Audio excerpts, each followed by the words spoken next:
So just what is this place called SCAN? Well, it's your community media. Diane Ferguson, Taj Middleton, Ed Escalona, all of SCAN TV tonight on Public Exposure. I'm Stan Emmer. Diane? Hello. Taj? Hello. Ed? Hello. Glad that you're here. Let's just get right into it. Diane, you're executive director, right? That's correct. Tell us about SCAN TV and just pretty much kind of what it is, and let's be sure to get the website up a lot too.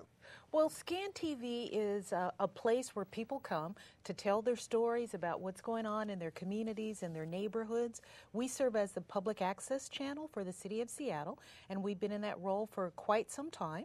What we do is engage, inform, make sure that we're showcasing everything that happens in our great city, and we have a number of producers and content providers. And how many of them do you pay $1 million an episode? Oh no, you know what's the beautiful story about SCAN is that we have these volunteers who come because they love to get their story out, whatever their story is, if it's gardening, if it's about their particular community, the Somali community, the Ethiopian community. They want to come here where we can provide them with the equipment and the tools for them to be able to have a distribution network where they can be featured on the channel. So just anybody?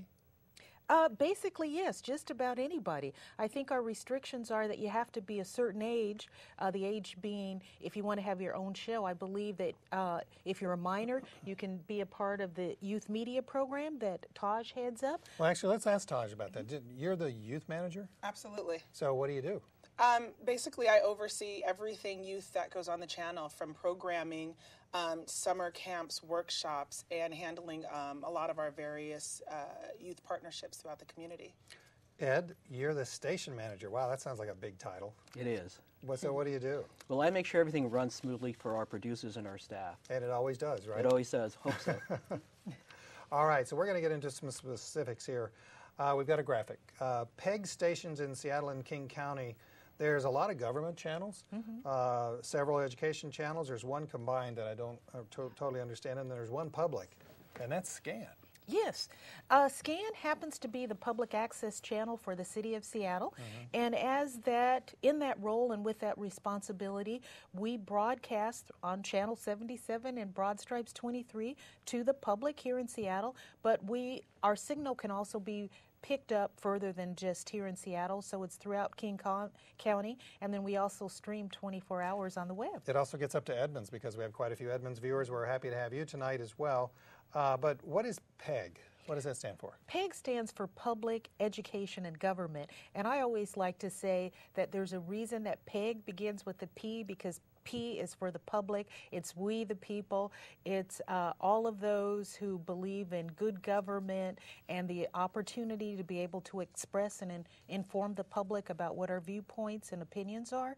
So P begins the whole thing, and P was created basically through the federal government to make sure when cable companies were taking over the airwaves that there was an opportunity for the average person to be able to tell their stories and have a way to do that. So through cable franchise fees, the public, education, and government channels exist. Let's go to the graphic that talks about the annual hours. We got annual hours, that's impressive, in all the summer programs and the locally produced programs. 60% of them are local? Yes. Wow. That's really outstanding because most recently actually King County did an assessment of the government channels, the education, and as well as the public access channels. And I was pleased to see that in that most recent assessment that came out in August of 2010, it was us. It was SCAN. Can we get that graphic back up? Because I wanted to ask about this, the last one that's on the list, community partners, 71. Who are some of these community partners? We have many community partners, and I'd like to say a lot of them actually emanates from our youth media program. And Taj can tell you who some of those partners are. But we try very hard to facilitate a partnership with schools, with nonprofit organizations, with neighborhood and community groups, with ethnic, cultural societies, with everything from, say, the West Hill Business Association to Seattle Public Schools. Taj, who are some of the... Yeah, it sounds like you are Seattle. Yeah, some of the program partners are YMCAs. We've partnered with YMCAs from Snohomish all the way to Great Metro Center YMCA. We've partnered with the Woodland Park Zoo. Real Girls is a huge partner of ours. Youth Media Institute in West Seattle, Seattle Youth Employment Project. We just kind of, everybody, from, like I said, the north end to the south end, all races, everybody. Let's go to the next graphic because now this is a nonprofit entity. So Ed, here we are talking about free Edit Suite usage and studio usage. This is all free to the public, is that it? Well, you first have to attend an orientation where you learn about SCAN. Yep, and we're going to get some real specifics on that, but like in general, after you do that and you learn about SCAN, you can use this place. Correct.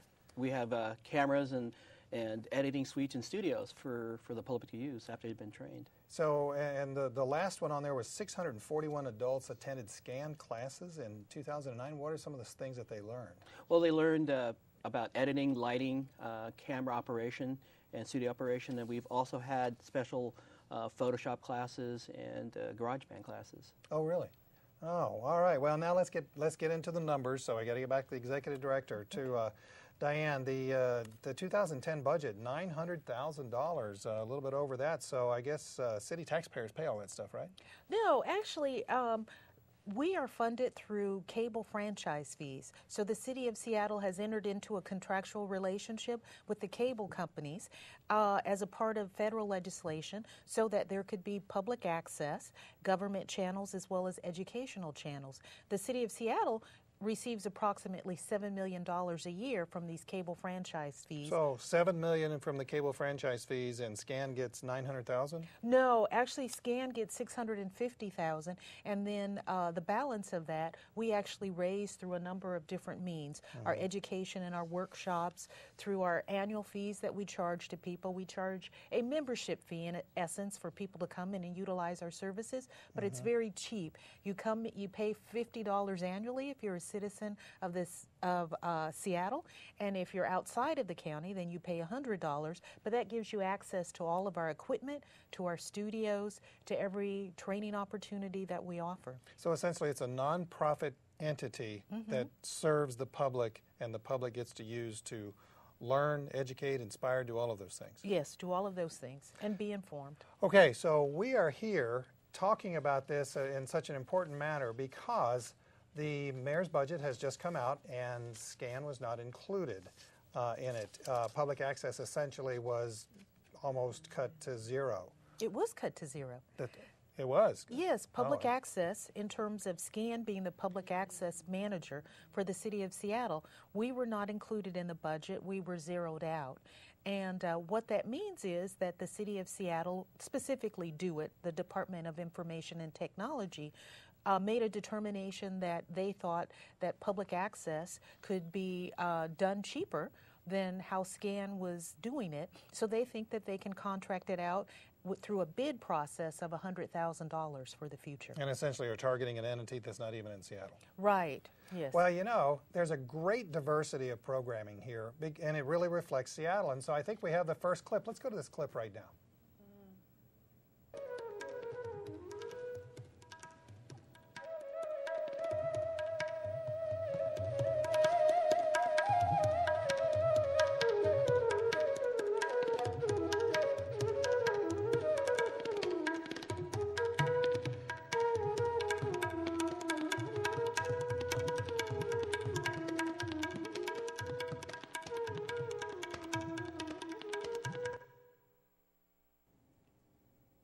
So that was just one of the many programs that's right here on SCAN TV. And I just want to remind you that we're going to take a very short break. You're watching Public Exposure from Seattle from SCAN TV. Our guests tonight are Diane Ferguson, Taj Middleton, and Ed Escalona. They are all executives inside the SCAN TV itself. And I just wanted to go over, if we could go to those next two slides, because what you're seeing are just some of the people that have been guests right here in SCAN TV. You know almost all of those names, and basically, you're not going to find those names all at one channel anywhere else but right here at SCAN TV. So if you believe that this is a good asset, that this is the kind of thing that out of your cable franchise fee should continue to be funded, strongly encourage you to email Richard Conlon, who is the president of the City Council, richard.conlon@seattle.gov, and all you have to do is just say, keep SCAN.